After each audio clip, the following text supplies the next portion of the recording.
On démarre la séance par un petit quiz pour se remettre en mémoire les choses que l'on a vues au cours des séances passées. Et donc Bernard va faire progresser les questions les unes après les autres. Donc la première question, c'est la diapositive suivante. Donc quelle constellation parmi les 4 constellations affichées passe au méridien à minuit le 15 décembre? Donc on va les passer et puis après on reviendra sur les réponses. Alors, vous y pensez, si, faites-vous une idée, qu'est-ce que vous direz tout à l'heure? Il faut laisser un petit peu de temps pour... vous voyez à peu près qui passe au méridien à la mi-décembre. Alors, on passe à la suivante. On va prendre... Alors, l'étoile principale de la Grande Ourse. Hein, vous vous rappelez de la Grande Ourse, vous voyez bien, hein, ça ressemble à une grande casserole ou un chariot, comme vous voulez. Donc là, on a parmi les 7 étoiles principales, il y en a 4. Quelle est, de votre point de vue, quelle sera, de point de vue, celle qui a la magnitude la plus élevée? On va passer à la suivante. Les chiens de chasse. On a vu aussi les chiens de chasse, hein, c'est une petite constellation. Et il y a l'objet Messier 3. Alors, est-ce que l'objet Messier 3, c'est une galaxie? Est-ce que c'est un amas ouvert? Ou est-ce que peut-être c'est un amas globulaire ou encore une nébuleuse? Voilà l'autre question. On passe à la suite. Alors, chercher l'intrus. Ça c'était toujours difficile avec Eric. Alors, j'ai repris, voilà, de votre point de vue, dans ces 4 étoiles, quel est l'intrus? On va passer à la suivante. Alors, une autre question, mais qui a déjà été posée par Eric, c'est la M16. Donc, M16, la nébuleuse de l'Aigle, se trouve dans quelle constellation? Constellation de Fucus, la constellation de l'Écu, la constellation de l'Aigle, la constellation du Serpent. C'est la suivante. En revenant à chercher l'intrus, voilà 4 étoiles. Donc c'est quoi la question d'abord? Et puis ensuite, si vous réfléchissez un peu, où est-ce que vous êtes dans le ciel et de votre point de vue, quelle est la question? Et puis quel est l'intrus? On va passer à la suivante.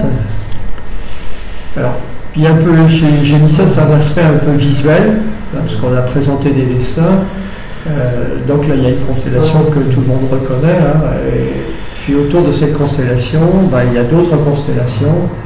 Et tout à l'heure, on demandera, de votre point de vue, quelles sont les constellations qui ne sont pas voisines. D'habitude, on demandait quelles étaient les voisines. Parce que aussi, on va demander quelles sont celles qui ne sont pas voisines. Donc il y a toutes les voisines et puis il y en a quelques-unes qui ne sont pas voisines.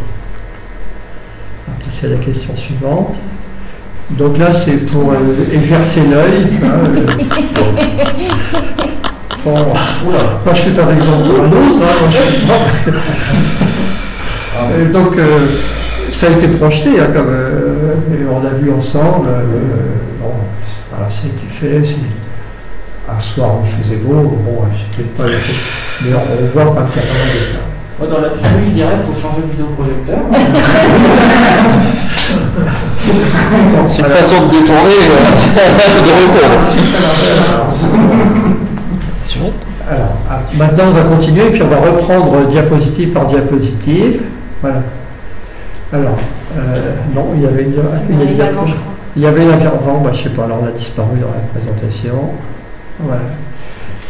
Alors on donne la réponse. Bon, donc dans la Grande Ourse, effectivement, l'étoile qui a la plus forte magnitude, c'est du B, vous la voyez bien. Et vous vous souvenez que l'alignement Mérac du B donne l'orientation. Qu'est-ce qu'on voit si on prend le Mérac du B? Alors, allez, il ne faut pas avoir peur de parler. Alpha pour ça mineur. Il y a eu des réponses, mais il n'ose plus le dire. Allez, qui ose sauve, qui ose, c'est quand même simple. On fait quoi? C'est 5 fois? Non, c'est 3 fois ou 5 fois? Je ne sais plus. C'est 5 fois. Et qui a... Allez, il faut parler. Qu'est-ce qu'on trouve au bout du segment qui continue? Alors, on trouve l'étoile polaire.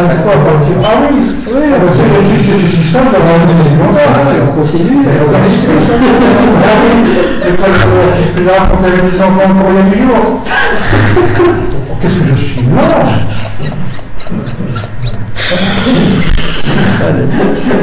Alors, on va passer à alors, avant de...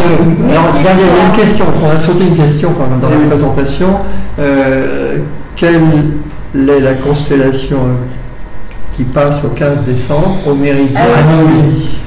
Alors, il y avait, donc, je vous ai donné Orion, je vous ai donné le Taureau, je vous ai donné Cassiopée, et voilà. Je ne sais plus l'autre. Alors, à votre avis, vous, qu'est-ce que vous voyez? On peut revenir en arrière, je remonte de tout. Moi, je sais qu'il y a la petite ours qui est au méridien. Stop. Non, c'est bon, c'est pas du tout. Voilà.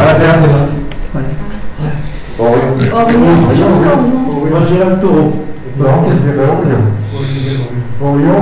Qui est pour Orion? Qui est pour Orion?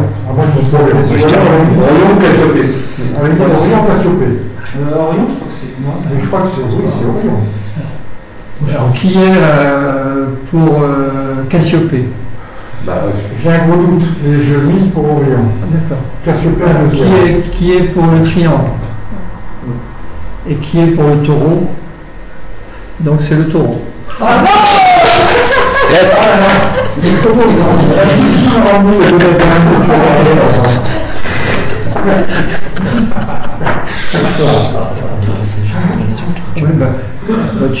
tu redescends parce qu'après j'ai des illustrations pour expliquer les réponses. Tu vas doucement pour Alors, pas me donc montrer. c'était... Continue, alors on va repasser, on va descendre encore, tout en haut. Donc je vais accélérer alors, Voilà. pour pas que ça se voit. Voilà. Ah. Voilà. Pardon. Maintenant, on continue à descendre. Voilà. Et la prochaine, stop. Donc les chiens de chasse. Alors, la galaxie, un amas ouvert, un amas globulaire, une nébuleuse. Messier 3. Bon, je sais bien qu'il y a 109 messiers, mais on n'est qu'au début, quoi. Si vous regardez le catalogue, commençons par le début. Je pense que c'est une 4 propositions. Une galaxie, alors. Alors, qui est pour une galaxie? Allez. Allez, amas ouvert. Non, c'est un Amas ouvert. Amas globulaire. Et nébuleuse? Moi je dis rien. Alors, donc on montre la réponse juste après. Voilà. Donc c'est un amas globulaire. Hein, vous avez la forme caractéristique de l'amas globulaire avec toutes les étoiles qui sont serrées les unes contre les autres. Une partie centrale très, très serrée. Bon, c'est une image de l'amas, elle n'est pas très... On n'était pas bien loin, souvent on confond. Donc c'est un des plus gros amas globulaires en fait. Hein. C'est petit comme une tache. Voilà. Et c'est, si vous voyez entre Arcturus et Corcaroli, vous faites un trait et vous mettez à peu près au milieu, vous tombez sur cet amas. Alors on passe à la question suivante. Cherchez l'intrus. Donc là, on a 4 étoiles. Marquable. Ouais. Donc il y a un remarquable Qui ici. est pour Marquable? Alors, qui est pour Deneb? Qui est pour Sabre? Et qui est pour Albireo? Et c'est... Marquable. Alors, on va montrer. Et pourquoi? Parce que les autres c'est le signe. Donc, vous avez ici Deneb, Sadre et Albireo. Donc, vous avez le signe. Et donc, Marquable n'est pas dans cette constellation du signe. Voilà. C'est dans Pégase, c'est ça, non? Oui. Alors, on poursuit. Alors, la nébuleuse de l'Aigle. Allez. On vote, nébuleuse de l'Aigle. Alors, la constellation de l'Aigle. Qui est pour la constellation de l'Aigle? Il y a un grand doute là pour l'assistance. Ça serait trop facile. Ce serait trop facile. Il y a un piège. Il doit y avoir un piège. Essayez de nous faire croire qu'il y a un piège. Ophiuchus, qui est pour Ophiuchus? Et là, silence aussi. L'écu, C'est le serpent, qui est pour le serpent? Ah bah là, si il n'y a pas de réponse du tout.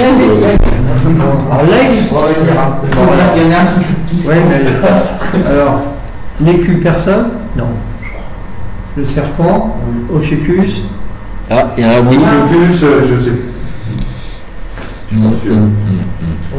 allez, on va montrer alors. Et hop, c'est le serpent. C'est dans le serpent, donc voilà, en fait, c'est ici, il y a le 16. Donc vous avez la tête du serpent qui est là, vous avez le serpent Ophiuchus qui est là, et vous avez la queue du serpent qui passe dans le dos du personnage et qui remonte ici. Et M16 est ici. Et donc M16 avec, vous avez tous dans la tête les piliers de la création. C'est vrai que l'écu n'est pas loin. On pourrait, celui qui a répondu l'écu, j'aurais dit, Oui, bah ouais, t'as pas tort. Parce c'est pas que... bon non plus. Je partage mon point. Nous prenons là qui est on continue. Alors, cherchez la lettre U. Moi, je voulais dire que celle qui commence par des voyelles, il y en a deux. Ah oui, ça marche pas.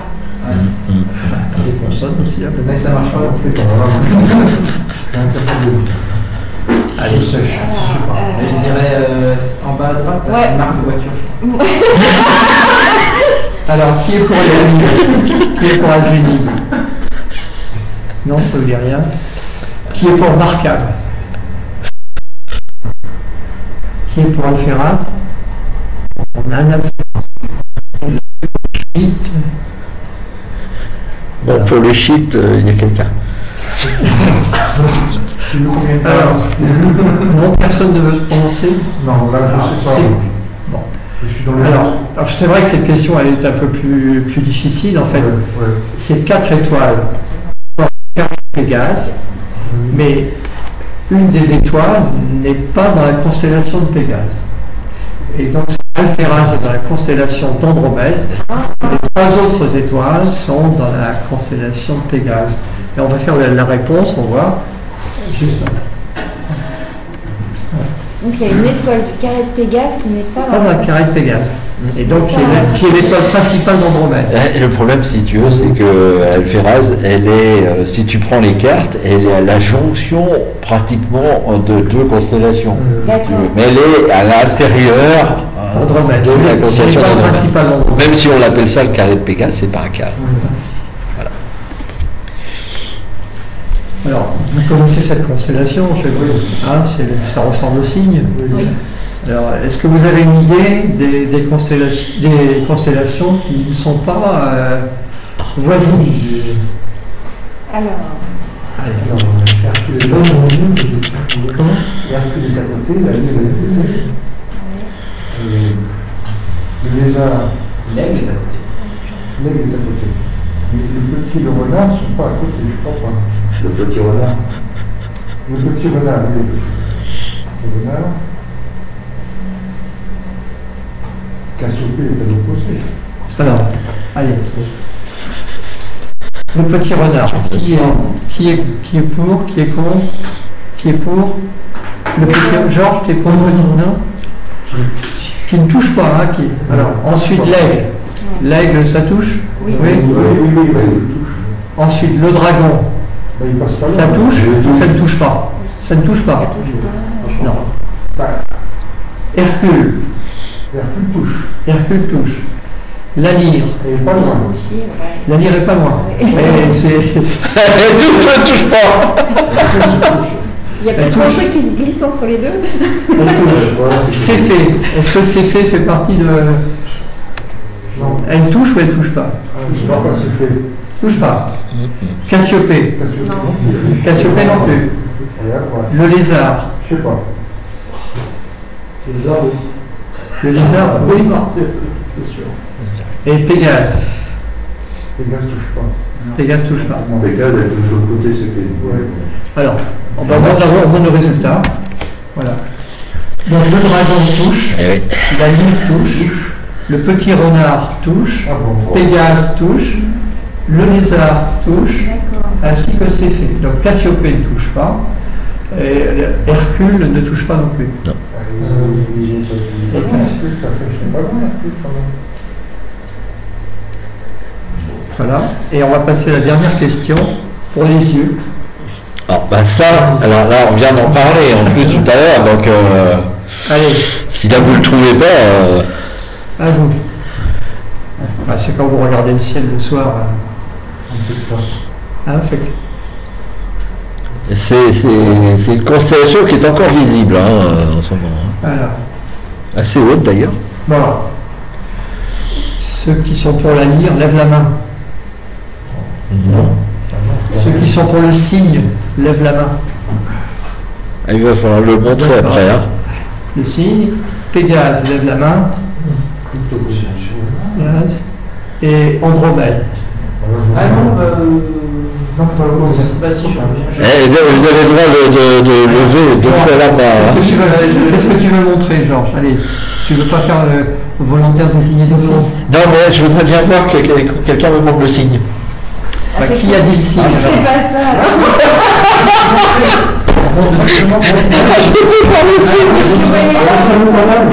Le signe, il doit être quelque part dans ce coin-là. Mais en fait, il y a un petit truc là qui m'a mis la puce à l'oreille là. Ouais, un peu tardivement quand même. Hein. Mais voilà, et puis ça s'appelle Alphérax. Voilà. Bien. C'est un peu tardif, mais. On voit M31 sur la photo. Hein. On voit M31 sur la photo. Là, vous voyez à peu près où M31 dans le ciel. Bah, vous voyez comment 31 là? Ah bah oui. Voilà, non. Ah bah si. Allez, montre. Montre-le. Tu peux développer? Petit truc là. C'est ça le 31? Oui, c'est une galaxie. Tu as son noyau et puis tu vois les bras de Paris. Ouverture à deux. La grande Andromède. Ah oui. Alors, qui veut essayer de montrer quelque chose? Non? Bah, du coup, c'est le carré au milieu, là, qu'il faut voir. Alors, Ouais. tiens, allez, vas-y, je te le montre. Voilà, vous avez ici. Alors je montre les formules plus connues, parce que normalement Andromède, vous avez cette partie-là, puis cette partie-là. Ici. Mais bon, prenons celle-là, celle qui est la plus connue. Puis ici, vous avez ce qu'on appelle hop là, le carré de Pégase, qui est là. Oui, ça. Ici, le triangle qui est là. Et ici, les pattes qui partent comme ça. Avec normalement le petit cheval, le petit machin qui est à côté, quoi. Et Cassiopée qui est en haut. Non, non, Cassiopée. Avec la Alors même Cassiopée, normalement tu devrais voir ça. C'est-à-dire Cassiopée, tu devrais voir ici, si tu prends ici la M31, Cassiopée, tu as le V est comme ça, et ici tu as le W là. Ah oui. Voilà. Et si tu suis la pointe du W, tu descends, et tu trouves les trois étoiles qui sont à côté de Vega, et tu sais que M31 est là. Et elle est dans la ligne, hein. Le V montre directement M31. Bon. Alors, ben, on a fini pour ce petit exercice de mémoire. C'était trop dur. Bien, merci pour ce quiz. Petite, Voilà le résultat. Donc, vous voyez le chemin. M15, M15 est quelque part là aussi. non, non, à droite, là, tu as M15. Ah ouais, M15 ici. Une petite tache. M31 là. On voit les pattes du cheval. Et on voit Enif qui est l'étoile qui a la magnitude la plus importante. Donc voilà, le ciel. Je ne sais plus quand est-ce que c'était, ça devait être au mois d'août.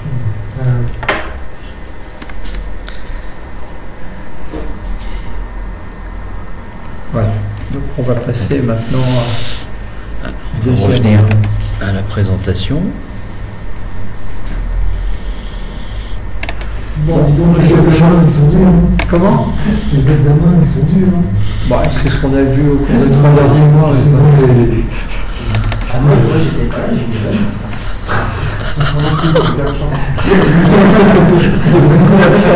Il y a beaucoup d'absence. Moi j'avais des bonnes notes. T'es pas un peu terrible, toi. Ouais, franchement, On les met avec mon ampoule. Voilà. Je continue avec sans masque. Oui.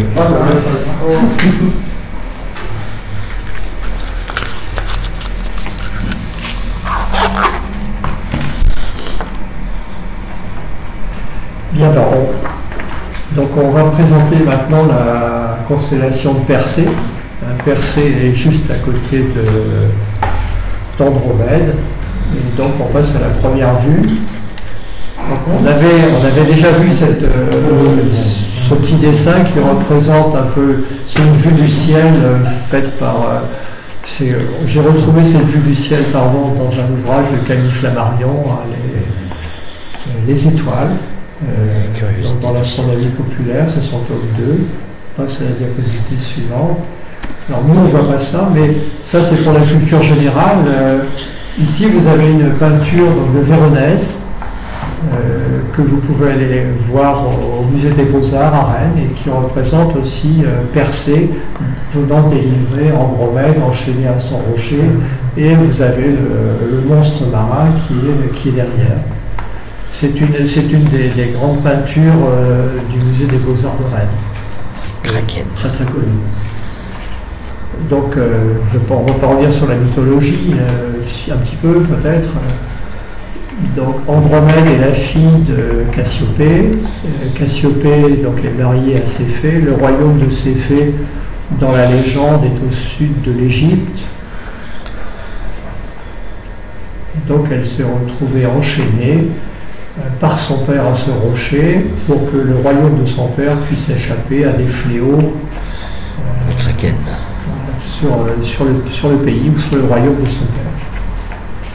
Et Persée, on le fait voler ici, sans doute peut-être des centimes du cheval de Pégase qui l'aurait porté dans le ciel pour venir au secours le plus vite possible d'Andromède. Voilà l'histoire. On passe à la suivante. Alors nous, on ne voit pas la peinture dans le ciel, hein. Véronèse avec l'imagination. Alors, on voit un peu ça, quoi. Alors, est-ce que vous voyez quelque chose est-ce que ça vous dit quelque chose? l'Orient, simplement. Les Pléiades.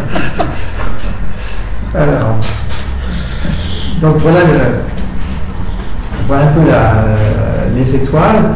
Alors, un repère, est-ce que vous voyez un repère pour vous guider un peu sur Persée?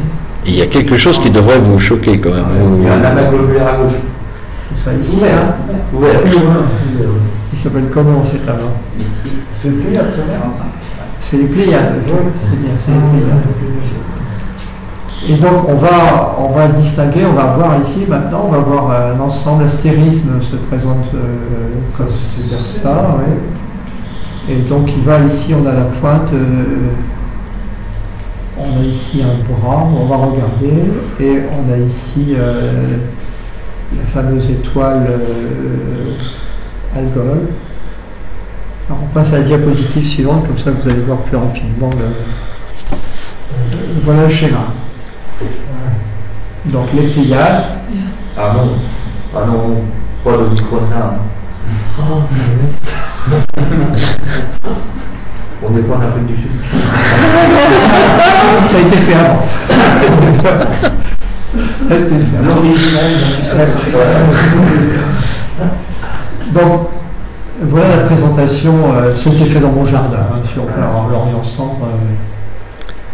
Donc vous avez l'étoile principale ici, Mirfak, et puis Algol. Ensuite, bon, c'est les lettres grecques, hein, Eta, Gamma, Tau. Et voilà grosso modo le dessin. Alors maintenant dans les représentations, ici c'est le bras droit de Persée. Et donc il tient ici, normalement, on dit maintenant que la tête de Méduse, il tient la tête de Méduse, parce que dans la légende, donc Persée a vaincu, a tué Méduse, la Gorgone, qui pétrifiait sur place quiconque la regardait. Et donc Persée, avec la tête de la Méduse, donc a aussi transformé en rocher le monstre marin qui venait délivrer Andromède. C'est ça l'histoire. Alors, quand on lit, j'ai lu l'astronomie populaire de Camille Flammarion, lui, il y a un autre bras ici, alors je n'ai pas pu le dessiner, qui part comme ça avec l'épée. Et lui, en fait, il estime que c'est ce bras-là qui tient la tête de Méduse et que l'épée dans l'autre. Voilà. Les représentations au fil des siècles, enfin des années, ça change. Donc, je vais maintenant vous parler un peu des étoiles. Alors, Mirfak, vous voyez l'étoile principale. Donc, alpha, c'est la plus brillante, une magnitude de 1,79. C'est la 35e étoile la plus brillante du ciel. Elle est distante de nous de 600 années-lumière, enfin distante du système solaire. Algol, donc vous voyez Algol également, c'est les deux étoiles principales. La deuxième étoile pour la luminosité, mais elle est beaucoup plus connue. C'est une étoile double dont l'un des composants éclipse, l'étoile la plus brillante. Donc c'est une étoile à éclipse, mais c'est une éclipse qui vient d'une étoile de la compagne qui est moins brillante. Et c'est pour ça qu'on parle d'ailleurs d'étoiles, d'étoiles à éclipse de type Algol. Donc la distance est plus proche, 90 années-lumière, une magnitude qui varie de 2 à 3,40 à peu près. Et c'est assez amusant, c'est tous les 2,9 jours. Alors, j'ai trouvé des choses en lisant, en recherchant, j'ai trouvé des informations. 2,9 jours, donc c'est le temps qui sépare des jours de chance, des jours de malchance. Alors, ils alternent ces jours de chance et de malchance, alternent dans le calendrier égyptien des pharaons avec une période de 2,9 jours. Alors, il y a un parallèle qui a été fait, c'est une découverte qui a été faite il n'y a pas très longtemps, parce que c'est une découverte qui date de 1943. Et donc on appelle Algol aussi l'étoile du diable ou l'horloge du malheur. Voilà les références. Mais les 2,9 jours et dire qu'il y a véritablement, c'est plutôt une concomitance que. Enfin bon, il y a tellement de légendes à propos des étoiles, mais c'est bien aussi de les rappeler, parce que ça fait un peu voyager dans le temps. Ensuite, étoile Gamma. Alors, où est-ce qu'elle est passée? Elle est là. Gamma. C'est une étoile binaire à éclipse. L'éclipse dure 14,6 années. C'est une géante jaune de magnitude 2,9. Sa compagne blanche a une magnitude de 3 et elle est distante de 260 années-lumière. Ensuite, Epsilon, une étoile multiple de magnitude 9, distante beaucoup plus loin, 540 années-lumière. Un système quadruple ici sur Epsilon. L'étoile primaire est bleue. Donc il y a Epsilon A, il y a Epsilon A qui est une binaire dont l'étoile primaire est bleue, et Epsilon B est une quatrième étoile blanche. Et on a ensuite ici quelque part quelque chose de nouveau aussi qui date de pas longtemps, qui est des années 2010. Ici il y a un grand nuage moléculaire, et dans ce nuage il y a un objet qui a le plaisir de porter un nom qui s'appelle L1448 IRS2E. Voilà, il porte ça, c'est très poétique. Alors, c'est un objet qui est à 850 années-lumière dans les nuages moléculaires donc de Persée, on l'appelle comme ça. C'est une découverte qui date de 2010 d'un premier noyau qu'on appelle hydrostatique. Et donc c'est, selon les astronomes qui observent cet endroit du ciel, donc c'est le début du démarrage de la constitution d'une étoile. C'est une étoile qui n'est pas encore en train de naître, mais c'est vraiment l'étape préliminaire. Il faut attendre du temps, mais voilà. c'est un constat très particulier. J'ai trouvé ça dans un livre fait par un astronome qui s'appelle les 100 étoiles. Donc voilà pour les principales étoiles de Persée. On va maintenant passer aux nébuleuses. Donc,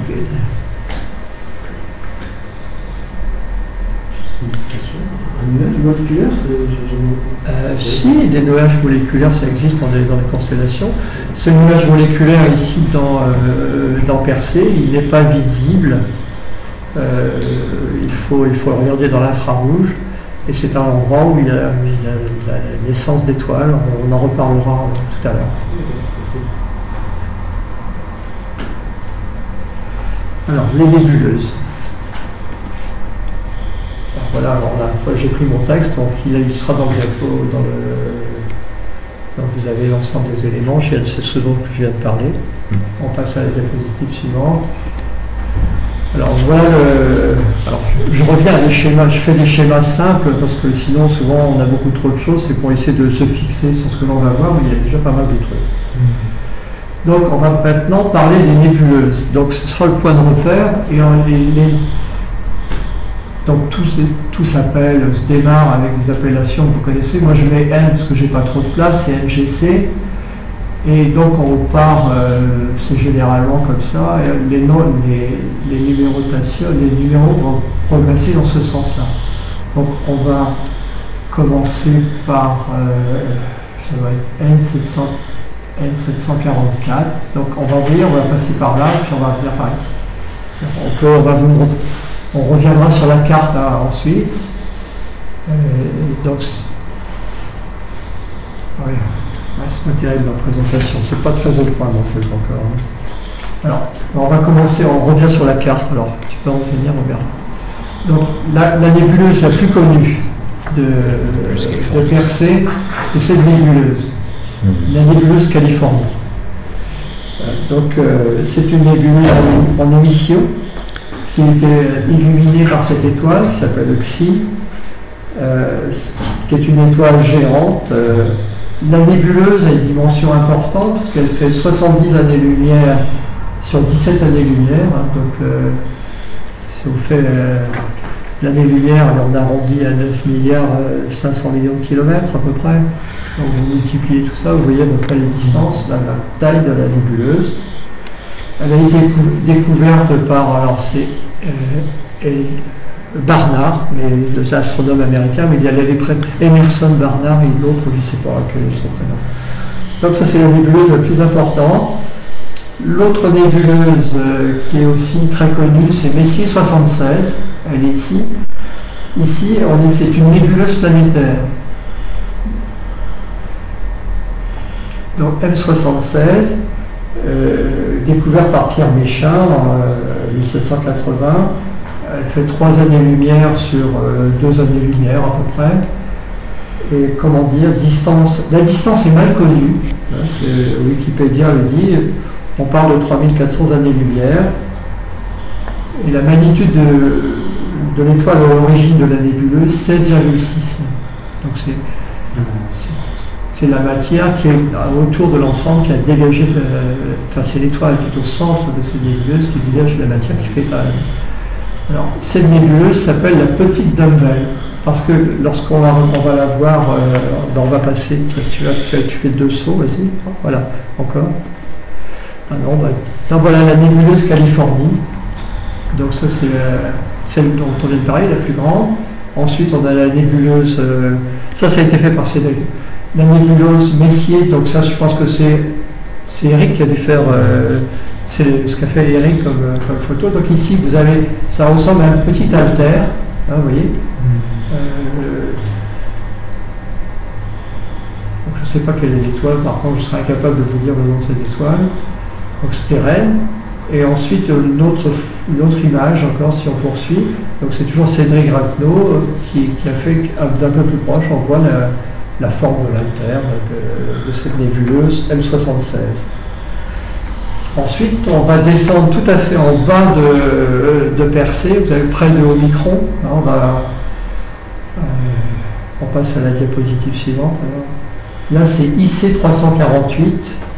IC348 est une nébuleuse par réflexion qui fait partie du nuage moléculaire de Persée dont on a parlé. C'est une région de formation d'étoiles qui est la plus proche du système solaire. Alors on peut remonter sur la carte pour nous.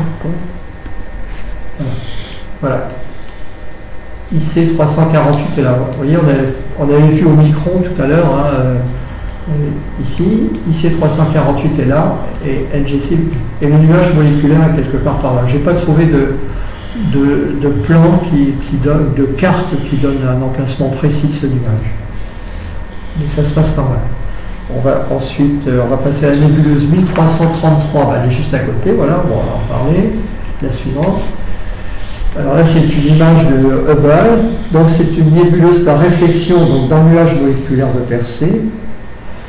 Donc ça a été découvert en 1855 par Edward Schoenfeld. Alors il y a 2 amas de jeunes étoiles dans cette nébuleuse. Alors j'ai pas la distance, j'ai pas trouvé la distance que j'ai pas réussi à l'envoyer. Ensuite, et on va le nuage moléculaire, donc on a parlé, j'ai pas d'illustration du nuage moléculaire, mais on est dans le nuage moléculaire, ouais, on l'appelle Persei molecular, je sais pas en anglais, et puis cloud. Donc il est géant, c'est un nuage moléculaire géant, distance, oui, il a 600 années-lumière de la Terre. Il contient plus de 10 000, il contient plus de 10 000 masses solaires de gaz et de poussière.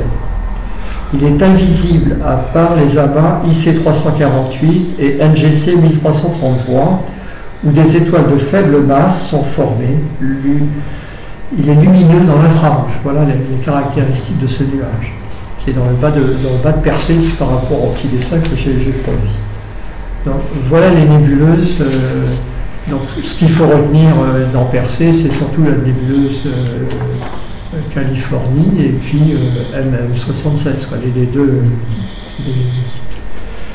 Alors, on va après les nébuleuses, voilà pour les nébuleuses. On va passer maintenant aux amas.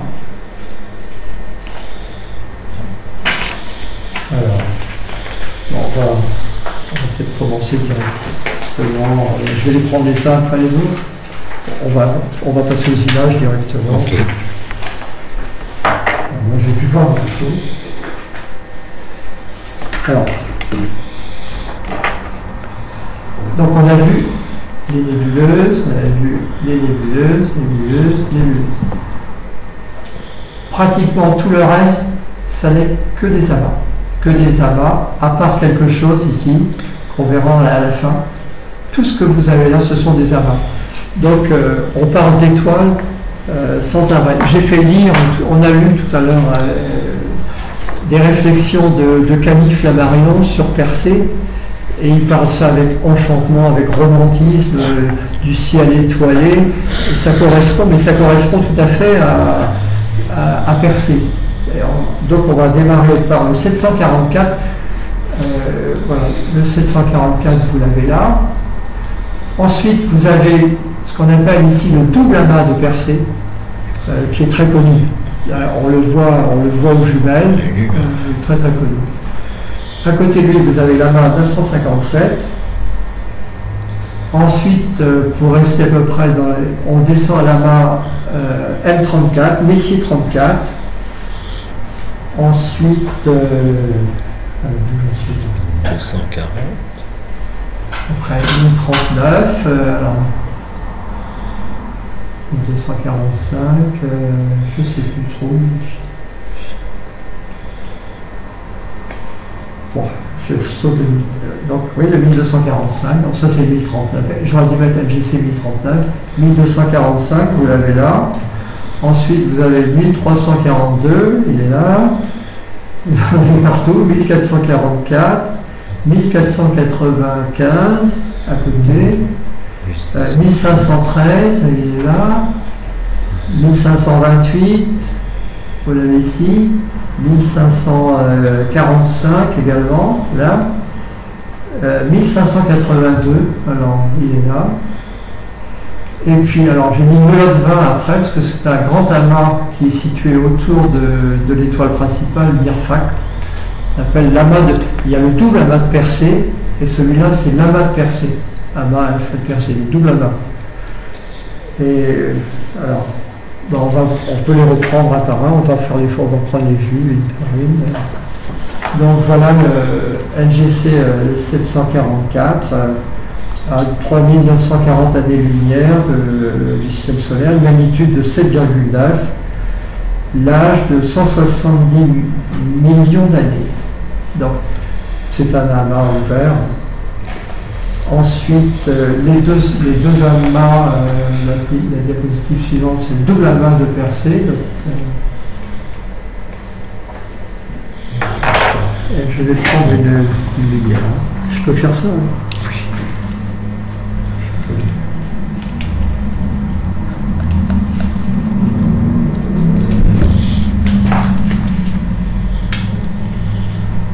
Donc ici, le double amas de Persée. Alors, le 864 et le 889. 864, normalement, c'est la droite. Hein. C'est ça. Et 889. Donc, l'un est à 7400 années-lumière, l'autre à 7100 années-lumière. Les magnitudes sont voisines, 6,1 pour l'un et 5,3 pour l'autre. L'âge est voisin aussi, enfin, on peut dire, mais c'est voisin dans l'astronomie, 11 millions d'années pour l'un, 12 millions d'années pour l'autre. Beaucoup de jeunes étoiles dans l'un, des géantes, et essentiellement des étoiles blanches ou des rouges supergéantes dans l'autre. Je ne sais pas, je pense que c'est ça. Alors, ensuite, NGC 957. Donc, amas ouvert, découvert par Herschel en 1831 à 5900 années-lumière, une magnitude de 7,6. Dans les âges 11 millions d'années, et puis moins de 50 étoiles, toujours amas ouvert. Donc souvent il y a des classements dans les amas ouverts, moins de 50 étoiles, plus de 100 étoiles, ou 50 à 100 étoiles. Et Messier 44, donc vous l'avez vu, rappelez, c'est sur la droite de Persée. Messier 34, donc c'est une image faite par Eric. Amas ouvert également, magnitude 5,5, 1400 années-lumière, la taille 14 années-lumière et une centaine d'étoiles. Donc, quand on fait ce type d'image, c'est vrai que on peut faire remonter du fond du ciel des étoiles. Alors ici, toutes les étoiles ne sont pas remontées. Quand vous faites de la photo, vous le voyez, hein, ça dépend du temps de pause. Si vous laissez très longtemps, votre image est complètement saturée d'étoiles. Donc on trouve un équilibre au moment de la prise de vue pour une représentation correcte, mais pas saturée. Donc Messier 34. Ensuite, on a 1245. Donc amas ouvert, toujours découvert par Herschel en 1786, à 9380 années-lumière, une magnitude de 8,4, 27 années-lumière en taille, et l'âge 506 millions d'années. Cet amas renferme plus de 100 étoiles. Voilà pour 1245. 1342, donc amas ouvert. 1342, vous voyez, on est là, hein, on a fait 245. 1342, donc amas ouvert, toujours Herschel, en 1799, 2000 années-lumière, une magnitude de 7, l'âge 460 millions d'années. Ici, c'est un diamètre, plutôt la taille, 10 années-lumière, et contient moins de 50 étoiles. Voilà une caractéristique. Ensuite, 1944, amas ouvert, toujours Herschel, en 1788, 3900 années-lumière, la distance, l'âge 92 millions d'années, et une taille de près de 5 années-lumière, et moins de 50 étoiles. Alors, on en a une série, c'est un peu rébarbatif peut-être, mais je les ai divertis. 1496, toujours un amas ouvert découvert par Herschel à 4000 années-lumière, un âge de 630 millions d'années-lumière, une magnitude de 9,6, une taille de 3,5 années-lumière et moins de 50 étoiles. Donc, un petit amas. Ensuite, 1513, toujours un amas ouvert, Herschel 1790, distance 4300 années-lumière, une magnitude de 8,4, un âge de 129 millions d'années, une dimension 13 années-lumière et contient de 50 à 100 étoiles. 1545, et on est presque fini, toujours un amas ouvert, encore Herschel, en 1790, distance 2300 années-lumière, une magnitude de 6, un âge de 280 millions d'années et moins de 50 étoiles. 1582. 1545. 1545, pardon. Amas ouvert, 1545. 2300, 6,2, moins de 50 étoiles. 1582, alors. Voilà. Voilà, 1582. Amas ouvert, donc Herschel, toujours en 1788. 3600 années-lumière de distance, magnitude 7, âge 300 millions d'années et moins de 50 étoiles. Et puis Melotte 20, donc l'amas qui est autour de l'IRFAC, voilà. Cet amas, donc une distance de 561 années-lumière, un âge de 50 millions d'années, une magnitude de 1,2, donc plus brillant, un diamètre de 31 années-lumière, et renferme 517 étoiles selon le satellite Gaïa. Donc vous avez vu, ce qu'il faut retenir de Persée finalement, c'est qu'il y a beaucoup d'amas répartis. Si on revient, ils ont un ensuite, on refait le. Non. Non. Bon, tout haut, alors, je sais pas. Je regarde s'il y a. Voilà. Donc vous voyez, on a des amas partout, quoi. En fait, le tour, on descend là, et puis au milieu, ici, on a aussi des amas. Donc des concentrations d'étoiles. Je vous ferai passer, on lira peut-être tout à l'heure une phrase de Flammarion à propos de ces étoiles. C'est très amusant. Donc voilà pour les amas. Donc vraiment, c'est la constellation des amas. D'habitude, il y a des galaxies, il y a là des amas. Et donc on va passer aux galaxies.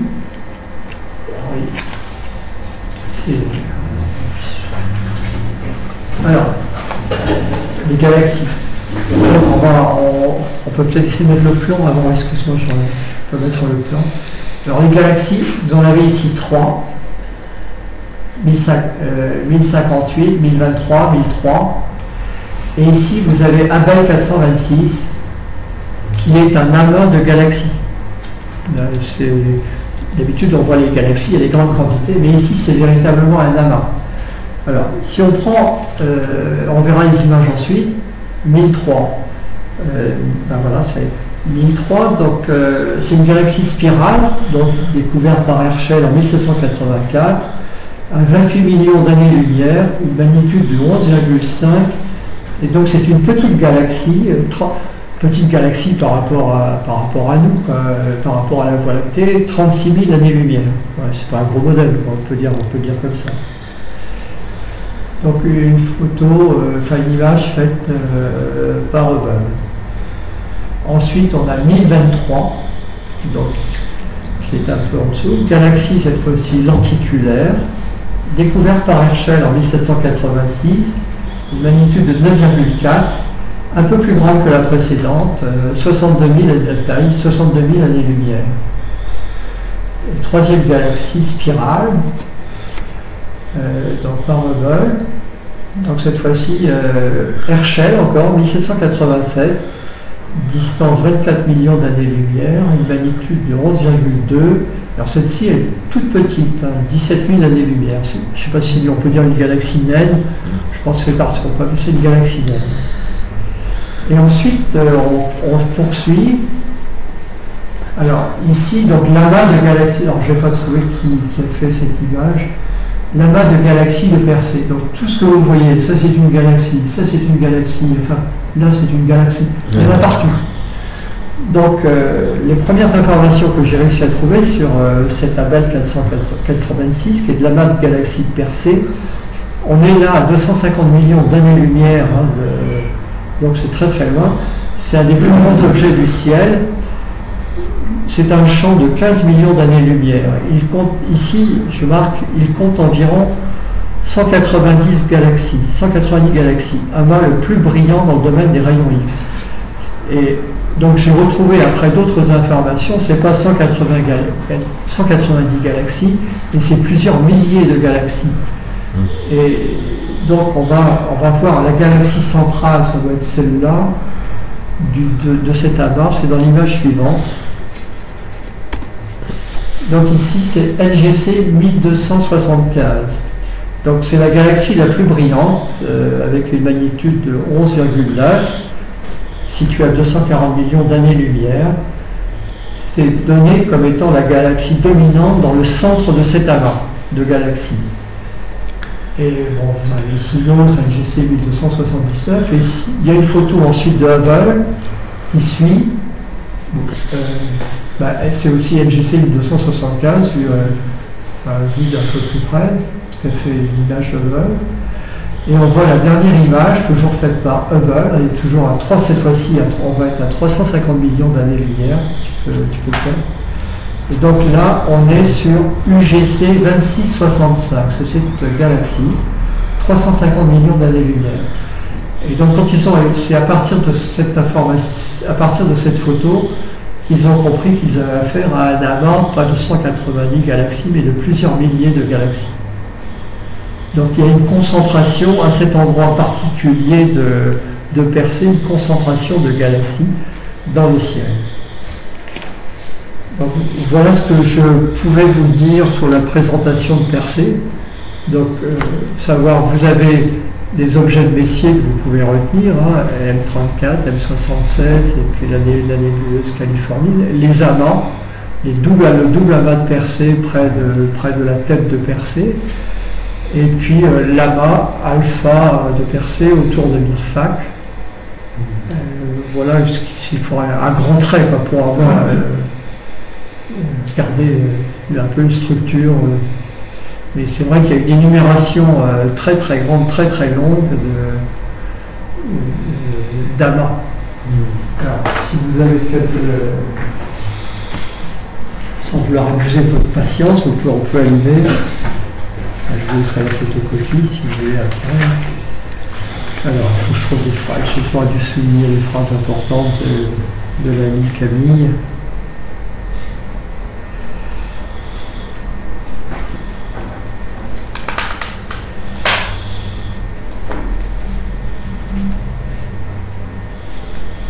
Alors, c'est vrai qu'on a vu, il y a beaucoup de... Ici, il parle du catalogue des nébuleuses d'Herschel. Donc on a vu que c'était plutôt des amas. Mais à l'époque, Herschel, la nébuleuse là-bas, il ne faisait pas toujours... C'était pas facile de résoudre les amas. Donc, il parle du double des deux objets qu'il voit. Donc c'est le double amas de Persée, voilà. Donc la moindre lunette dirigée vers eux nous transporte au sein d'une poussière de soleil. C'est bien dit, hein? Spectacle inimaginable, point d'exclamation. C'est comme un morceau de la Voie lactée qui se serait rapproché de nous. Alors il dit, on voit une étoile rouge entre les deux amas et l'on en découvre une autre vers le centre du second. Le premier laisse apercevoir dans sa région centrale une petite couronne d'étoiles un peu elliptique. Je passe, hein. Et à côté, suivant la première nébuleuse dans le mouvement diurne, l'œil est frappé par une étoile de 7e grandeur qui paraît abandonnée au milieu de la nuit, sur un espace désert rendu plus noir par le contraste. Bon, après, bref, je continue, je saute. Il y a là plusieurs centaines de soleils, séparés sans doute les uns des autres par des distances analogues à celles qui s'étendent d'ici aux étoiles. Peut-être un système de planètes habitées vogue-t-il autour de chacun de ces soleils. Et sans doute au milieu de leur nuit, les habitants de ces mondes lointains n'ont-ils pas plus de lumière que nous-mêmes, Combien de milliers d'années la lumière n'envoie-t-elle pas pour venir de là? On peut aussi, par les nuits les plus pures, apercevoir à l'œil nu un autre amas d'étoiles précédant Algol, à peu près au milieu de l'intervalle qui s'étend entre cette variable et gamma Andromède, etc. etc. Pour vous donner... Mais c'est bien écrit, quoi. C'est extraordinaire. Oui, il y a de la... Alors, je peux vous lire la fin parce que je trouve bien aussi. Alors...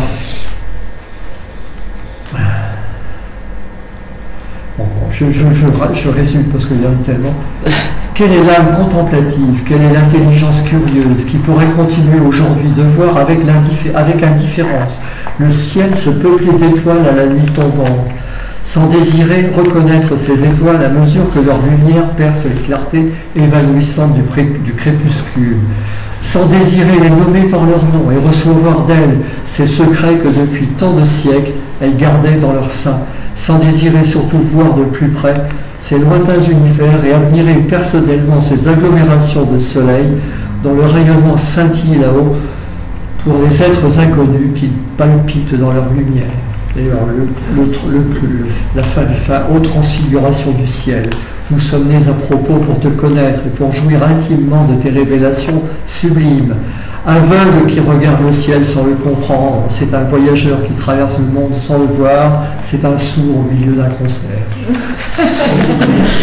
Ah, Camille Chavarrion. Moi, j'ai pas résisté. Il fallait le faire. Oui, mais voilà. Je lis, hein, je lis sur, c'est extraordinaire. Ça donne envie, quoi. C'est quelque chose. La dévotion à l'astronomie et la poésie. Et voilà. Ça, c'est le faire circuler, si vous voulez.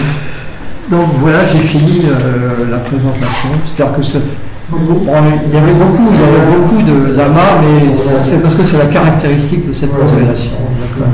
Vous vous souviendrez que là, une énumération peut-être un peu fatigante, mais au moins on se souviendra que c'est la constellation des amas.